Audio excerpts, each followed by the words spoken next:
Well, what a beautiful view this is. Green trees in front, unbelievably good architecture on both sides, and most importantly, probably the country's highest density of intellectuals. What more can anybody ask for it? The last time I saw this wonderful view was in the movie Two States.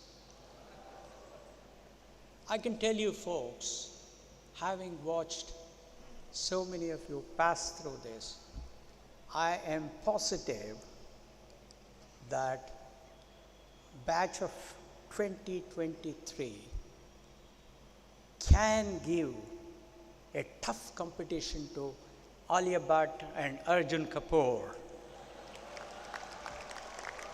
Thank you. Chairman, members of the governing body, director, faculty, staff, students, guests, the graduating students, I thank you for inviting me to be part of this joyous occasion. Congratulations to the graduating students on completing this worthy penance. You are now all set to shoulder the aspirational task of transforming our country and the world with the competence and the values that you possess.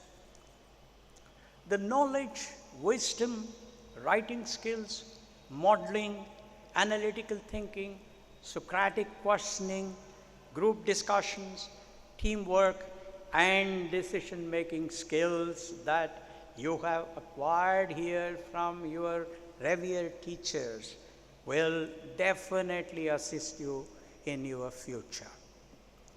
I am happy to come back to a place where I started my career when none of you was born.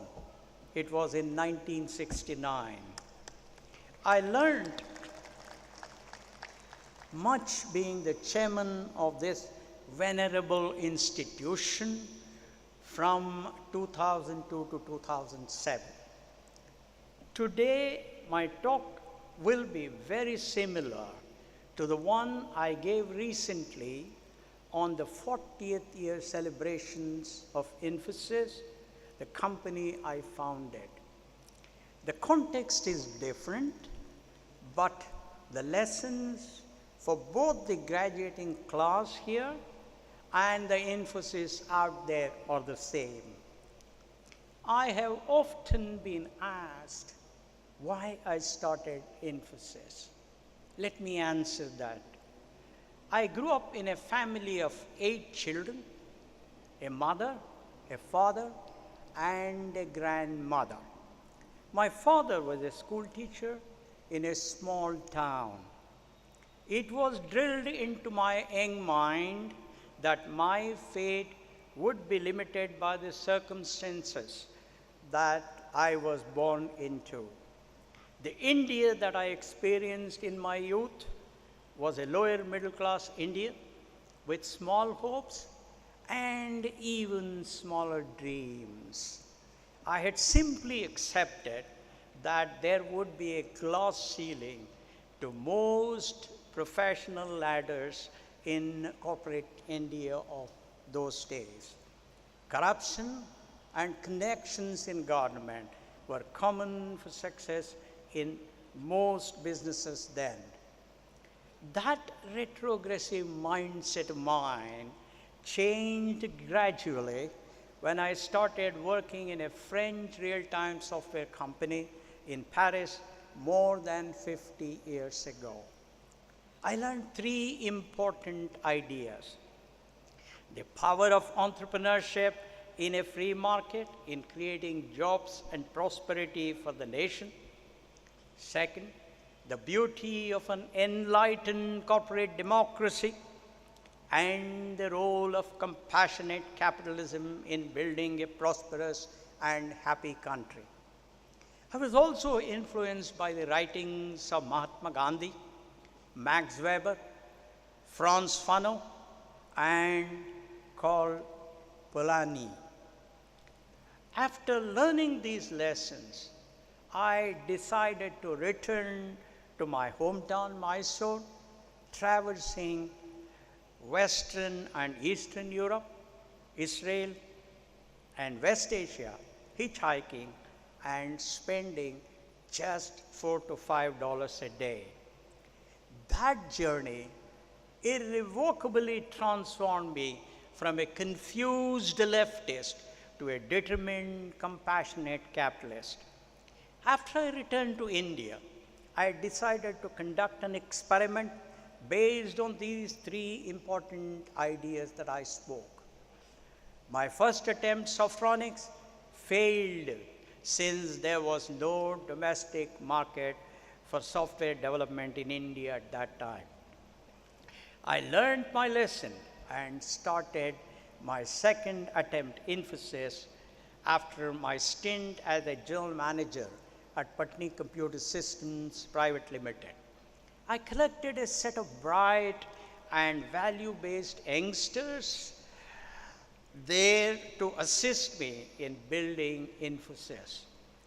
Fortune conspired with us in the form of the 1991 economic reforms of India ushered in by late Sri Narasimha Rao and Dr. Manmohan Singh. The rest, my young friends, as they say, is history. While I did not expect to address every challenge of our society in my Infosys journey, I hope to create a microcosm that did not suffer from the injustice, inequity, discrimination, and the unfairness of the society that I had seen or experienced around me when I was growing up. I wanted to create a company of the professional, for the professional, and by the professional, as Abe Lincoln defined a democracy. I wanted this corporate child of mine to be an expression of the best that the corporate world and the society could offer. I wanted it to be a place where a person from any race, any religion, caste, region, nationality, and economic stratum could succeed based on competence and values. A place where people from the forgotten fringes of our society could compete with confidence, perform, earn respect, occupy the center stage, and with luck, run the company. A place where fairness and justice would be the norm. A place where imagination, speed, and excellence in execution would be the watchphrase. A place where there was no apartheid between the management and the employees. A place where the dignity of the professional was sacrosanct. A place where the merit was revered in every transaction. A place where the CEO and the janitors shared the same canteen and the same toilet. A place where the graft would be taboo.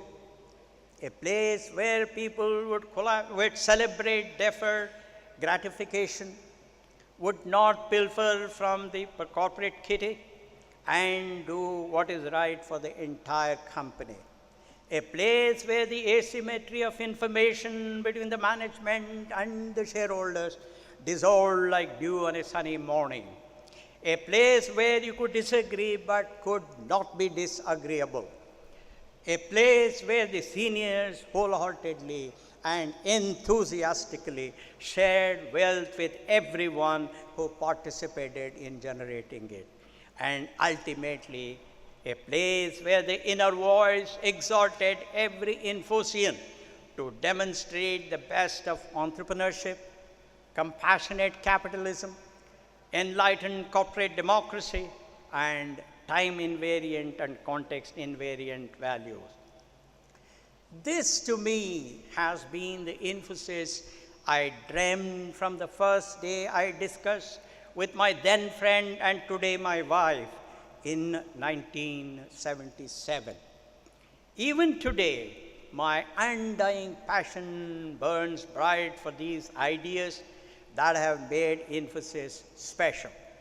My dream for Infosys has never been just that of a profit-making machine, but rather an experiment and a demonstration of social change for the betterment of my country. Infosys has been a perfect manifestation of my belief that one's fate need not be determined solely by one's birth. Infosys has been an umbrella offering shelter to many who share the same belief. I wish to share with you what I have learned in this extraordinary journey and what has made Infosys unique. Each one of these precepts has been a foundational pillar for building Infosys over the past 4 decades plus.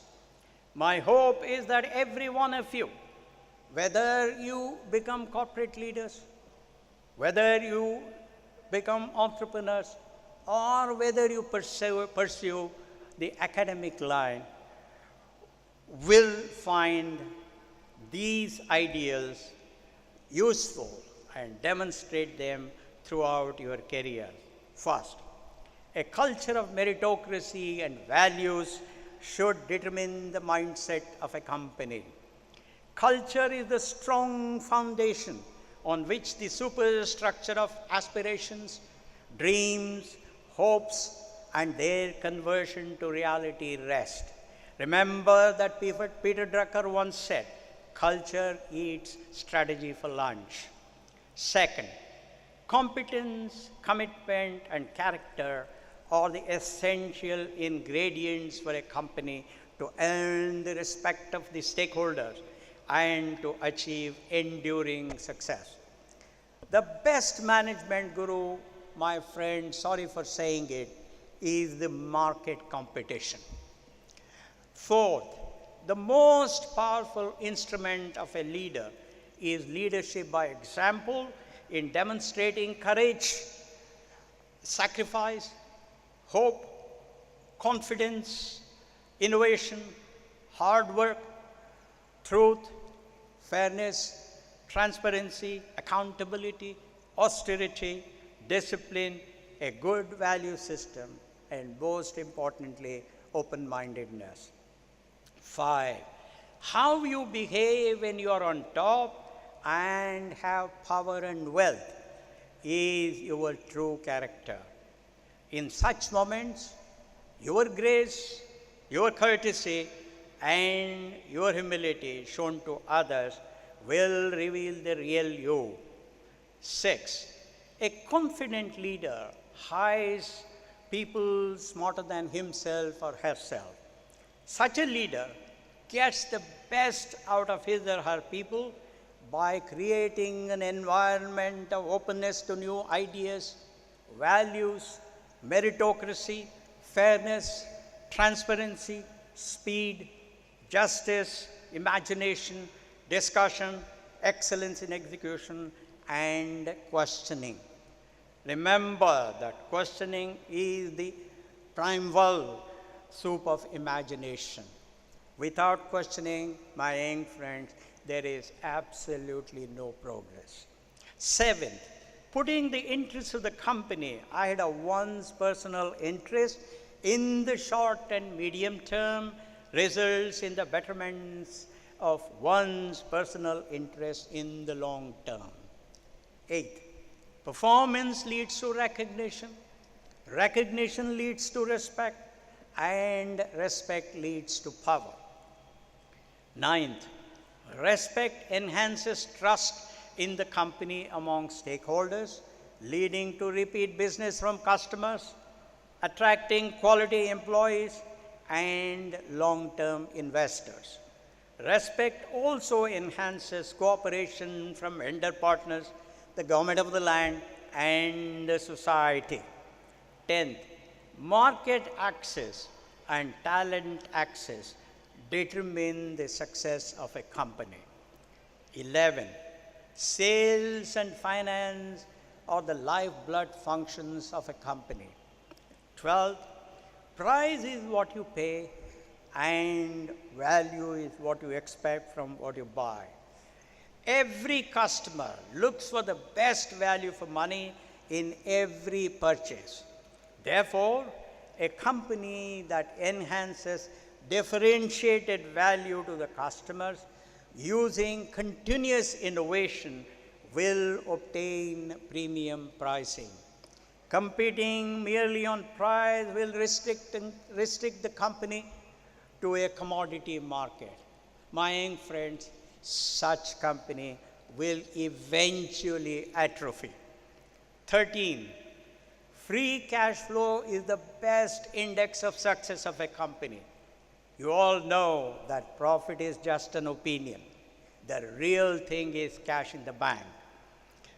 14, transparency in everything you do is counterintuitively a competitive advantage. I want you to remember this very importantly. Respected leaders, 15th, respected leaders avoid any symmetry of benefits in their own favor vis-a-vis other stakeholders, particularly the minority shareholders. Good governance is enhanced by adhering to honesty, fairness, transparency, and accountability in every transaction. It requires values, suppression of greed, and fearless governance. 16. Success, my young friends, is half due to performance and half due to luck. I want you to remember this very importantly because I want every one of you to be humble. As Louis Pasteur once said, chance favors the prepared mind. So you must do everything possible for success before you invoke God. 17.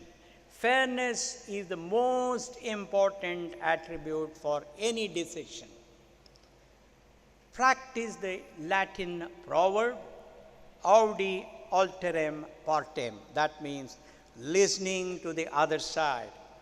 Fairness, my friends, is maximized by listening to the other side and using data and facts. 18. Across the world, and particularly in a country like India, where the majority of the people are poor, the best way to make capitalism attractive is for the corporate leaders to exercise self-restraint in their perks, in their profligacy, their compensation, and their lifestyle.